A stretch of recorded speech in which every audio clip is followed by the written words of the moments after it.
Welcome back to Betstar Bites. I'm Eskander. I'm joined by Mick Horne. We're 3/4 of the way through Cup Week. We've got Stakes Day and 2 Group 1 races at Flemington on Saturday, which means there's 2 opportunities for double fixed odds with Betstar at betstar.com.au. We've paid over $1 million in double fixed odds, so don't miss out before the end of this week. We're going to look at the 2 Group 1s today. We'll start off with the Emirates Stakes. Mick, for mine, this is a bit of a lottery. There's probably about 5 or 6 chances that can win this. How are you lining them up? Yeah, look, I agree completely, and there's a few major form lines coming into the race. Obviously, the Epsom in Sydney is the main one. You had Bovin sort of win that race. He came down here and won a Group 3 1400 at Caulfield in super impressive fashion. Is the one to beat. The punters do want to back him. He's sort of that wild card horse. He's just kept improving. He's at the top of the tree. Sacred Falls, Toydini, Spurtonic all come through the Epsom as well. Spurtonic probably the leader in this. Blinkers back on after winning at 2000 at Caulfield. Sacred Falls, Toydini, Speediness all come through the Waterford Crystal at Moonee Valley. So they are probably the main form lines you're looking at.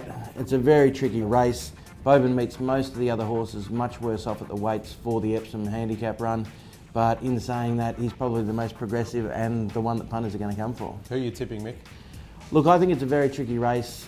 Just at the value, maybe Spurtonic gets a nice weight relief and will be out in front.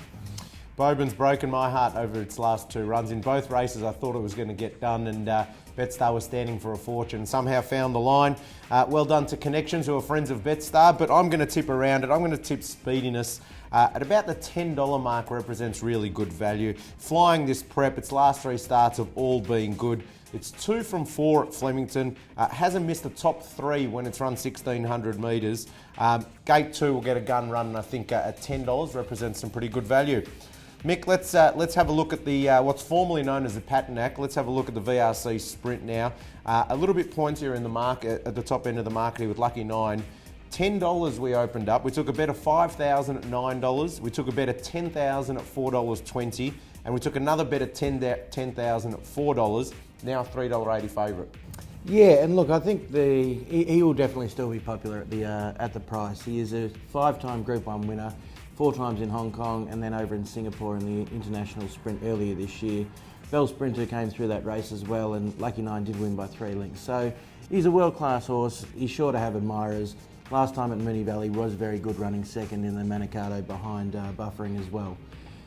Looking around, that moment of change was very good in the Manikato. Missed the kick, got back to last, rattled home for 4th. You've got to remember his peak runs have been down the straight at Flemington. He ran second to Black Caviar in the Lightning Stakes track record time, before running second, beating a lip in the Newmarket, where he did give weight to all his rivals. Weight for age, he ticks a lot of boxes for mine. Outside that, I think it's a very open race. I think they're the clear 2 top picks. Apart from that, you've got a heap that could fill the placings.